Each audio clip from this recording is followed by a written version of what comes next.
Welcome back to the channel and welcome to the video. I am coming to you from the Quapaw Historic District of Little Rock, and this is an interesting part of the city. This is one of the older neighborhoods in the city, and over the past 10 or 15 years or so, it's started to see a lot of growth, a lot of people buying these 100-year-old houses and remodeling them, and this neighborhood has started to be revitalized and come back up. Now, the truth is, the revitalization that we are seeing in this particular historic neighborhood and other areas around Little Rock can really be traced back almost 60 years ago, when a group of architects, developers, investors, and builders began to focus on revitalizing the Little Rock River Market and other areas in the downtown portion of the city. Now, as the decades passed, that revitalization began to expand outward from the downtown Rivermark area to include neighborhoods like the Quapaw Historic District. So as I mentioned, over the last 10 or 15 years, this particular neighborhood has seen a lot of investment. A lot of people have bought these historic houses, seen the value in them, and wanted to restore them, including this house behind me here. We're gonna spend a year and about $500,000 taking this old beauty and giving her a new lease on life. Welcome to the Battery Street Project. Hey, I'm Duncan, a custom home designer and professional builder trying to figure out business and life and have some fun along the way. And I'm going to talk about the business and the process of designing custom homes, building and construction practices, making custom furniture, and a whole lot more. Welcome to Duncan Builds. Let's get going. Welcome to the first of many episodes that are going to follow this remodel from beginning to end.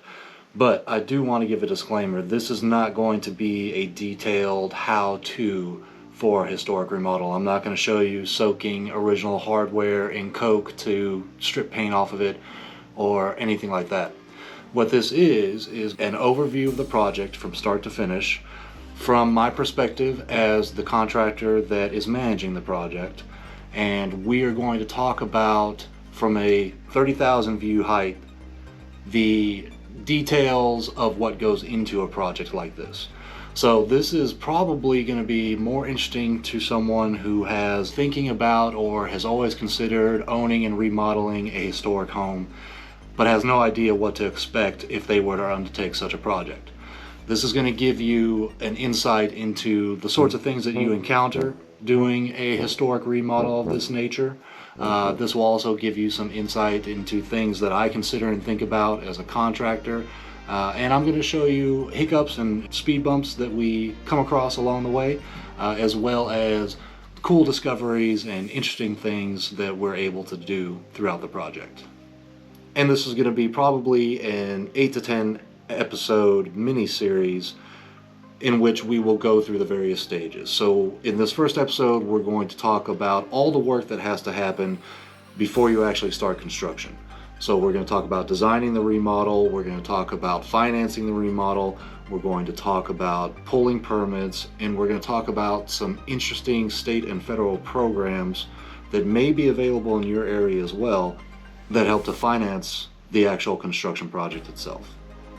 But before we jump into all of that, let me introduce you to the house and to the client.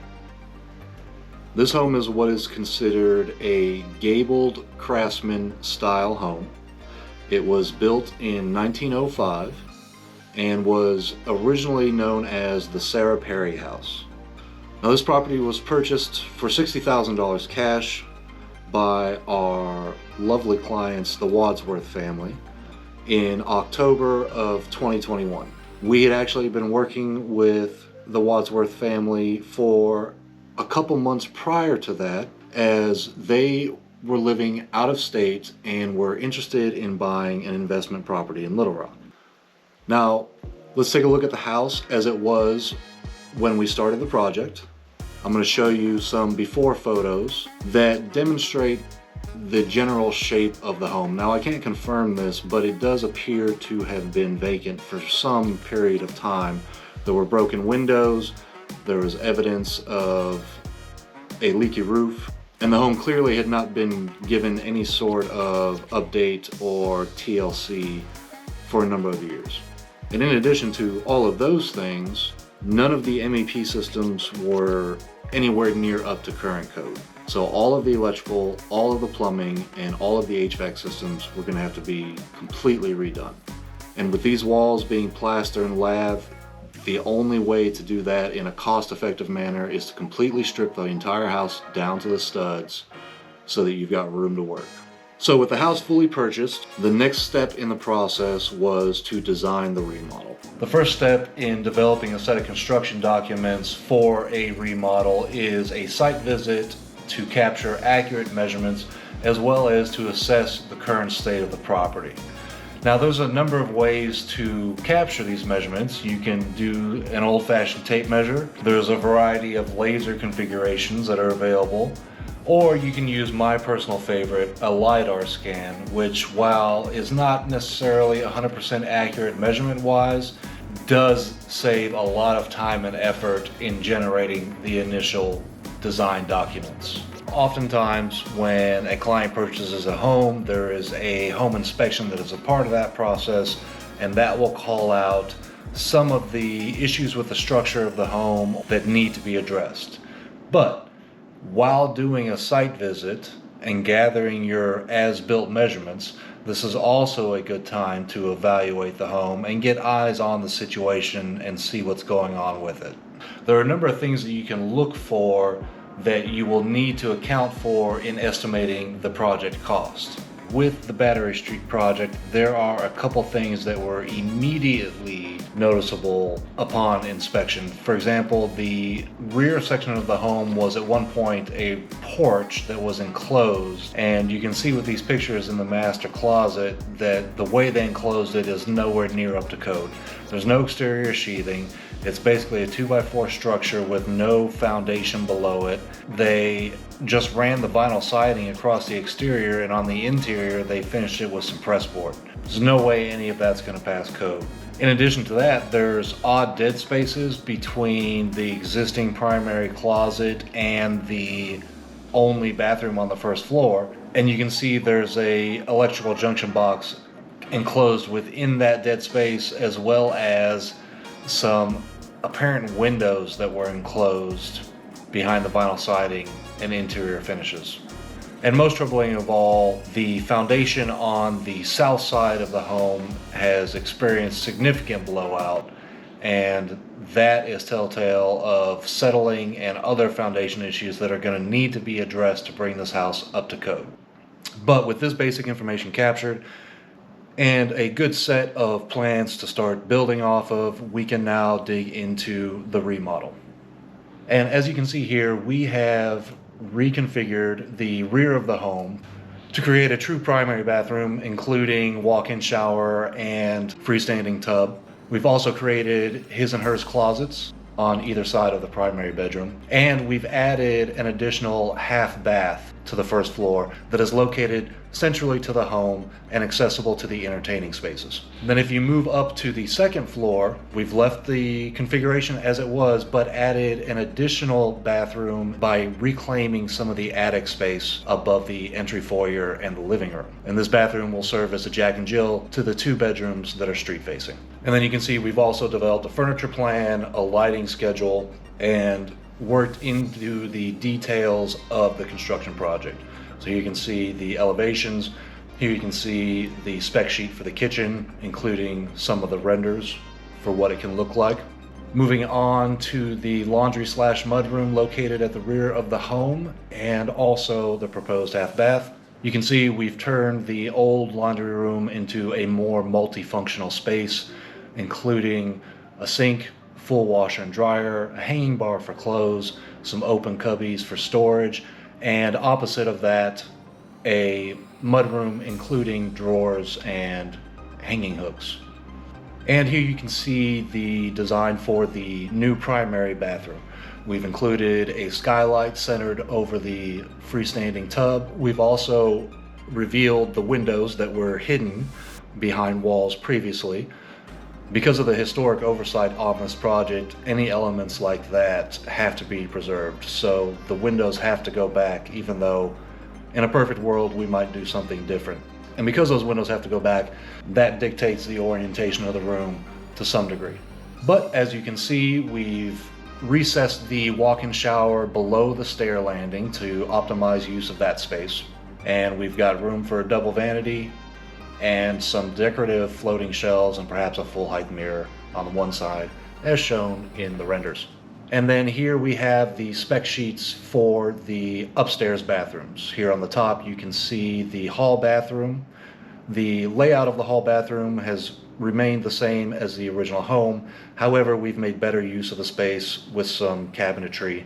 And then for the new proposed Jack and Jill bathroom, you can see we have two skylights, one above the tub shower and one in front of the toilet, and a smaller vanity, but we did have the opportunity to create some interesting storage solutions in some of that attic space. And then finally here you can see some of the renders for the proposed design. So again, these renders are really more just demonstrations more than they are descriptive of what the finishes have to be. Those finishes will be determined as the progress continues. And then here you can see some renders of what the staircase could look like with some wallpaper. There's some perspective options on the bedrooms. And in addition to those changes, we are also adding a upstairs laundry that will use a stacked laundry center to provide that service to the upstairs bedrooms. Here we have some perspectives on the primary bedroom. And then you can also see in the closets there are room for built-in dressers, shoe cubbies, and lots of room for hanging racks. So this plan was a several-month process between myself and the client, and with the plan developed, we are now able to go into the estimating process and put together a fairly accurate estimate based on one, our experience in what things are costing in the market now, two, what we expect materials to be and those general costs, and three, the changes that the client has identified throughout the planning process that we can now put a number to. And this is the necessary second step for the client to be able to go and procure financing. So at this point, the general contractor, Dogwood Homes, who I've worked with for many years and have a very close relationship, they're able to now take the plans and send subcontractors to the home to review its current status and get actual concrete bids from the contractors based on the current state of the home, the work that's going to be done, and the work that's going to be required to bring the house up to code. And we're able to provide a fairly accurate estimate based on what we're able to determine at that time that the client can then take to the bank and say, this is the house, this is the project, give me the money. The estimate for this home came in at about $500,000. Now that's to take the home from its current state, repair the foundational structural roofing issues, put all new MEP systems in it, all new drywall, either restore the existing trim or replace with historically appropriate similar style trim, tile, shower glass, plumbing fixtures, the whole thing. A turnkey ready to move into house. So now that the client has the construction plans and the general contractor's estimate, she's now able to go through the appraisal process with the bank and fund the project. Now, one of the interesting things that came out is, remember, she paid $60,000 cash for the home. The remodel is estimated to be about $500,000. According to the bank, the future appraised value of the home after the remodel is going to be $655,000. So at the end of this project, the client is going to walk into it with $90,000 in equity. That's not too bad. That's a good position to be in. Now for a word on financing.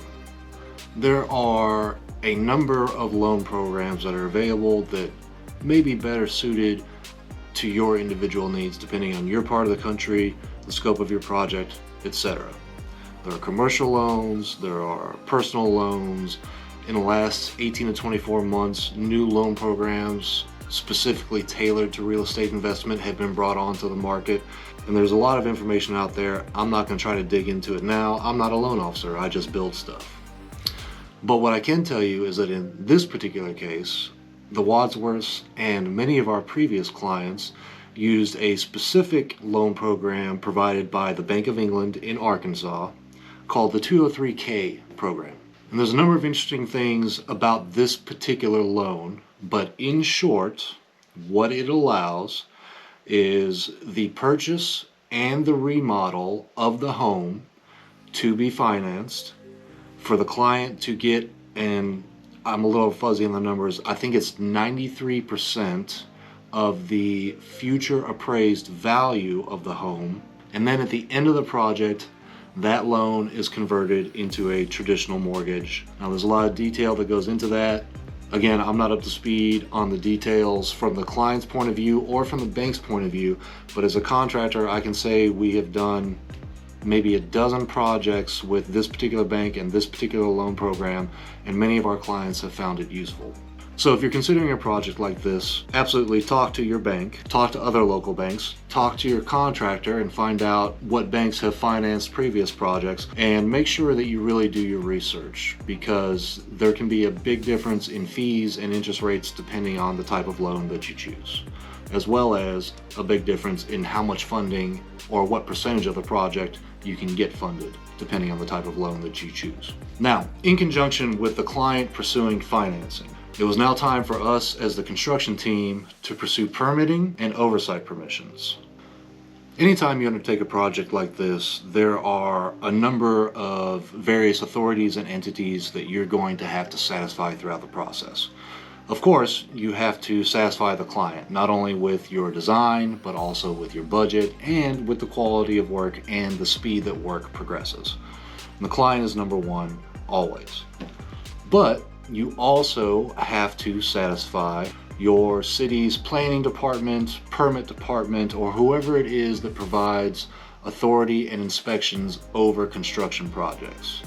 And they are going to have different requirements depending on where you are. There is, in general, the International Building Code, which you have to follow, but each city also has their own individual codes that you're going to have to be aware of and make sure that you comply with during the construction process. In this particular case, because we're working with a historical home, there are additional authorities that we have to satisfy beyond the client and the inspection department. We also have to satisfy the Quapaw Historic District Design Overlay, which is a city authority that specifically around the historic neighborhoods has specifications on what you can and what you cannot do to the exterior of a historic home. And the reason for this is an effort to preserve the historic nature of these homes, and it's something that I agree with and completely support. The Historic Overlay District is primarily concerned with the historic elements of the exterior of the home and making sure that any work done either preserves or replaces those historic elements with things that are appropriate to the character of the home and the character of the time in which it was built. And then there's one other entity or group that has some say in what we can do in the project. Now, this isn't going to be the case for everyone, but here in Arkansas and in many other states, there is a program called the Historic Preservation Program. And this is a tax benefit program that allows the Wadsworths to get 25 cents on the dollar in tax credits for everything that they spend on the remodel of the home. So if they spend $100,000 remodeling this home, they can get $25,000 back in tax credits when it's complete. In addition to that, those tax credits can then be sold to the bank for about 87 cents on the dollar, meaning our client has the opportunity to immediately be refunded almost $90,000 on her $500,000 remodel once it's complete. There's a trade-off for this, of course. They have a more stringent level of compliance that is required in order to qualify for the program and successfully receive those tax benefits. And their focus includes both the exterior and the interior of the house. So things like recessed can lighting is not permitted. The interior trim and doorways and the windows, of course, have to be preserved or at least replaced with historically appropriate material that matches the original style of the house. Now, there is a trade-off to working with a program like this. For example, some of the things that the client and I placed into the design originally, like the wainscoting and the built-in cabinetry in the dining room, the historic preservation program says is not in keeping with the character of the original home, which is true, and therefore, if that were to be done, we would not qualify for these tax credits. So that aspect of the design, even though it looks fantastic and this is one of my favorite rooms, cannot be done at least during this first phase of the project. Now, there is a workaround.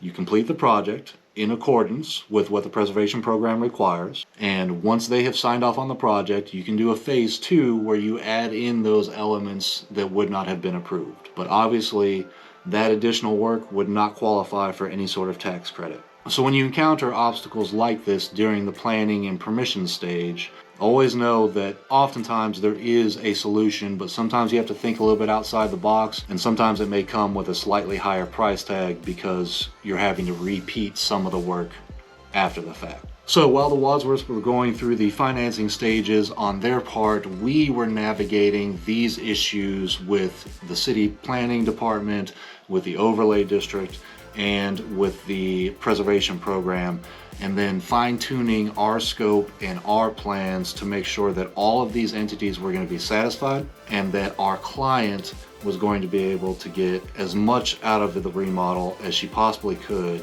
not only from the construction point of view, but also by taking advantage of these various programs. So after about a 6-month process, the plans and the design for the project have been mostly completed. The permits have been issued. The various oversight committees have been consulted and their input has been incorporated into the overall plan. Financing has been secured, and the last stage before we actually swing the first hammer is scheduling and planning the work. Now, many of our subcontractors have previously walked through the project, some more than once, in order to provide their estimates. And so at this point, it's time for me to pick up the phone and start actually scheduling that work. And in the next video, we're going to start tearing it all apart. I hope you've enjoyed this. In the next episodes, we're going to see a lot more action. We're going to see a lot more construction. And at the time that I'm filming this, we're actually getting ready to move into the MEP rough-ins. So we've got lots of footage to break down and bring to you. And I'm excited about this project. This house is going to be beautiful when we're done with it. There's a lot of things we've got to deal with first. And I think that if you are interested in purchasing and remodeling an older home, you're going to find a lot of value in the videos that come next. Thanks for checking in. We'll see you on the next one.